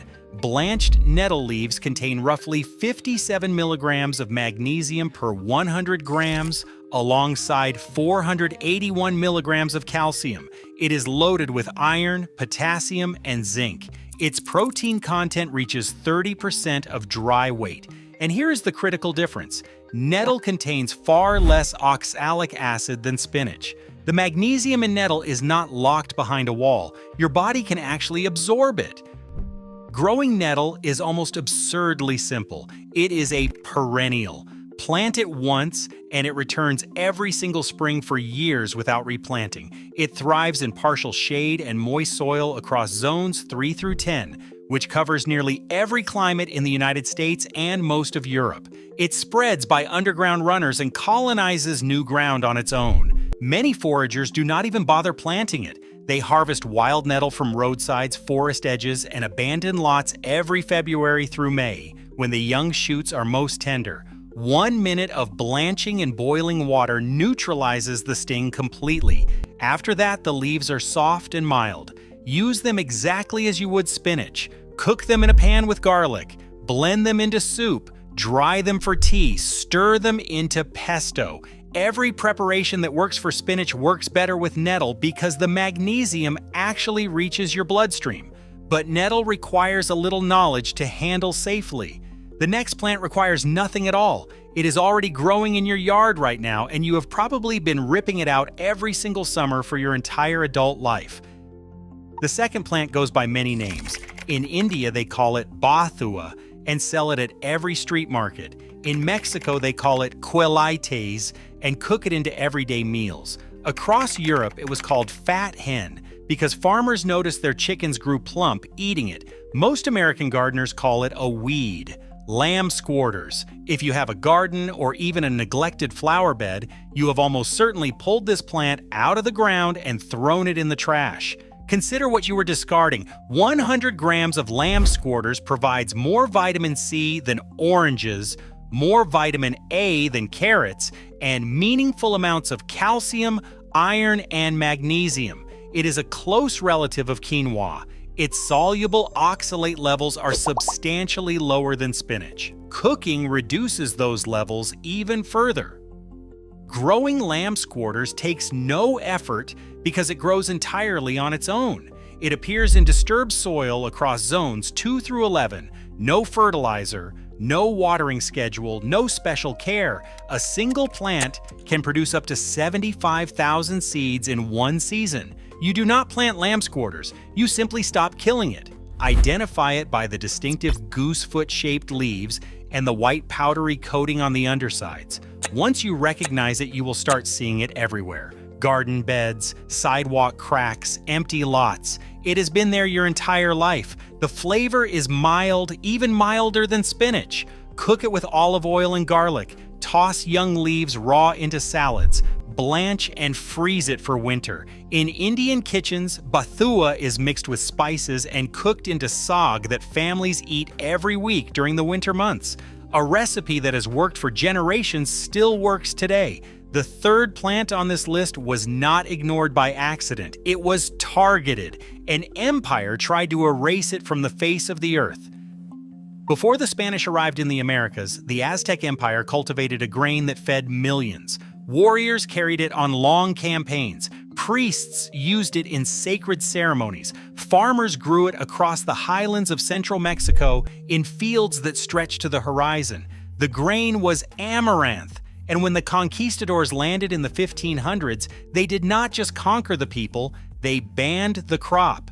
Not because the plant was dangerous, but because it was woven into Aztec spiritual life. Destroying the crop meant destroying the culture. For centuries after, amaranth nearly vanished from human agriculture. Now it is coming back.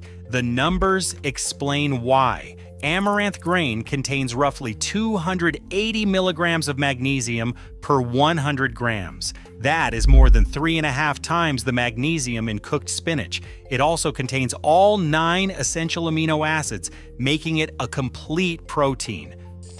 While amaranth does contain oxalates, most are in insoluble form, which means they pass through the body rather than binding to minerals. The magnesium remains available for absorption. Both the grain and the leaves are edible. Young amaranth leaves work like spinach in soups and stir-fries across India, Africa, and Southeast Asia. The grain cooks into porridge or pops like tiny popcorn. In Mexico, popped amaranth mixed with honey creates a traditional candy called alegría, which means joy. Growing amaranth is straightforward. Direct sow seeds after the last frost in full sun. It tolerates heat, drought, and poor soil. Plants reach 4 to 6 feet tall with dramatic red or gold seed heads that are unmistakable in a garden. Let some seed heads drop at the end of the season, and the plant returns the following year without replanting. It also grows in containers if space is limited. 3 plants from your backyard and from history. The fourth one is even closer. It is in your refrigerator right now, and you almost certainly threw it in the garbage last week. Every time you buy a bunch of beets at the farmer's market or the grocery store, you bring home 2 foods. You eat the root and you throw away the leaves. Those leaves are beet greens, and they are more nutritious than the beet itself. 1 cup of cooked beet greens provides nearly 100 milligrams of magnesium, along with large amounts of vitamin K, vitamin A, vitamin C, and potassium. But here is what makes beet greens truly special. They have an unusually balanced ratio of calcium to magnesium, roughly 1.6 to 1. Compare that to turnip greens at 6 to 1 or mustard greens at 9 to 1. When calcium and magnesium arrive together in balanced proportions, they work together rather than competing for absorption, and your body gets more of both. Beet greens also carry a lower oxalate to calcium ratio than spinach. The minerals are not locked away, they are available. If you already grow beets, you already grow beet greens. Plant the seeds in early spring or in fall. They tolerate cool weather and partial shade. Harvest the outer leaves throughout the season, while the root continues developing underground. You get 2 harvests from 1 seed, 1 above ground, 1 below. Cooking beet greens takes minutes. They wilt quickly in a hot pan with olive oil. Add them to frittatas, pasta, or soups. Young leaves work raw in salads. The stems are edible too. Slice the stems thin and cook them slowly. Nothing goes to waste when you stop treating the tops as trash. 4 plants, your backyard, your history, your refrigerator. But the 5th plant dwarfs them all in sheer global scale. 500 million people eat it every single day, and you have probably never heard its name. In the villages of sub-Saharan Africa, mothers stir a green powder into their children's porridge every morning to prevent malnutrition. In southern India, the leaves of a fast-growing tree are cooked into daily curries that families eat at lunch and dinner. In the Philippines, a soup called tinola features these same leaves simmered with chicken and ginger. Across Central America, farmers grow this tree along fence lines as a living source of nutrition for both their families and their livestock. The tree is Moringa oleifera, and it is one of the most nutrient-dense plants on the planet. Dried moringa leaf powder contains roughly 500 milligrams of magnesium per 100 grams. It provides about 25 grams of complete protein with all 9 essential amino acids. It is rich in calcium, iron, potassium, and vitamins A and C. And critically, moringa leaves contain negligible amounts of the compounds that block mineral absorption in spinach. The magnesium in moringa is not locked away. It is fully accessible. Moringa grows from seed or cutting. In warm climates, zones 9 through 11, it thrives outdoors year-round. The tree grows astonishingly fast, sometimes reaching several feet in a single season. It tolerates drought and poor soil once established. You can cut it back hard, and it regrows rapidly from the stump. In cooler climates, it grows as a potted plant. Bring it indoors for winter and move it back outside when temperatures rise. A single container-grown tree can produce enough fresh leaves for regular harvesting throughout the warm months. Fresh moringa leaves are added to soups, curries, and stir-fries across dozens of countries. Dried leaf powder keeps for months in a sealed jar. Stir it into smoothies, porridge, rice, or tea. In the communities that know moringa best, it is not treated as a supplement or a trend. It is simply food, present at every meal, ordinary through centuries of daily use. Now step back and look at the pattern. Stinging nettle was labeled dangerous. Lamb's quarters was labeled a weed. Amaranth was erased by colonizers. Beet greens were labeled waste. Moringa was locked behind a geography and language barrier. 5 plants, 5 different disguises, but the result was identical every single time. You never heard about them. The supplement aisle stayed full, the backyard stayed untapped. What cannot be patented cannot generate shareholder value. What self-seeds cannot generate repeat seed sales. What grows in a bucket cannot fund a supply chain. No corporation sat in a boardroom and decided to hide these plants, but no corporation funded the research to reveal them either. The patents drove the money, the research followed the money, and the gaps in your knowledge followed the research. Think about the last time you walked through a health food store. You probably passed rows of green powder blends in sleek packaging priced at $40 or $50 per container. You probably saw magnesium supplements stacked next to sleep aids and stress relief formulas. You probably walked right past all of it, feeling like the solution to your health was somewhere on those shelves. Meanwhile, the same nutrients sat in the soil outside the parking lot, growing between the cracks in the pavement. Nobody put a price tag on those. Nobody designed a label for them.